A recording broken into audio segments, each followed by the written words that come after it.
اعوذ باللہ من الشیطان الرجیم بسم اللہ الرحمن الرحیم۔ حضرت ابو ہریرہ رضی اللہ تعالی عنہ سے روایت ہے کہ رسول اللہ صلی اللہ علیہ وآلہ وسلم نے ارشاد فرمایا، جس کے پاس گنجائش ہو اور اس کے باوجود وہ قربانی نہ کرے تو وہ ہماری عیدگاہ کے قریب بھی نہ آئے۔ قربانی ہر مسلمان عاقل بالغ مرد و عورت پر واجب ہے، کافر پر نہیں۔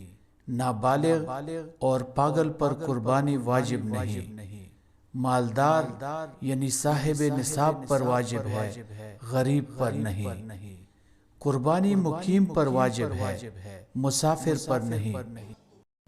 حضرت عائشہ صدیقہ رضی اللہ عنہا سے روایت ہے کہ رسول اللہ صلی اللہ علیہ وآلہ وسلم نے ارشاد فرمایا، ذی الحجہ کی 10ویں تاریخ یعنی عید الاضحیٰ کے دن فرزند آدم کا کوئی عمل اللہ کو قربانی سے زیادہ محبوب نہیں، اور قربانی کا جانور قیامت کے دن اپنے سینگوں، بالوں اور کھروں کے ساتھ زندہ ہو کر آئے گا، اور قربانی کا خون زمین پر گرنے سے پہلے اللہ تعالیٰ کی رضا اور مقبولیت کے مقام پر پہنچ جاتا ہے۔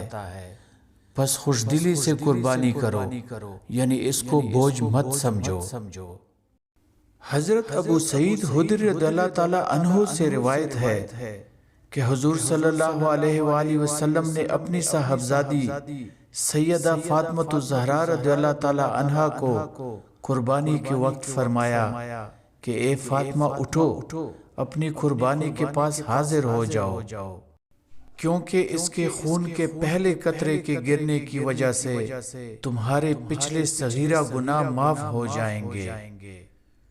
حضرت فاطمہ رضی اللہ تعالی عنہا نے سوال کیا، یا رسول اللہ صلی اللہ علیہ وآلہ وسلم، کیا یہ فضیلت ہمارے یعنی اہل بیت اطہار کے لیے خاص ہے یا سب مسلمانوں کے لیے ہے؟ حضور صلی اللہ علیہ وآلہ وسلم نے فرمایا کہ یہ فضیلت تمام مسلمانوں کے لیے ہے۔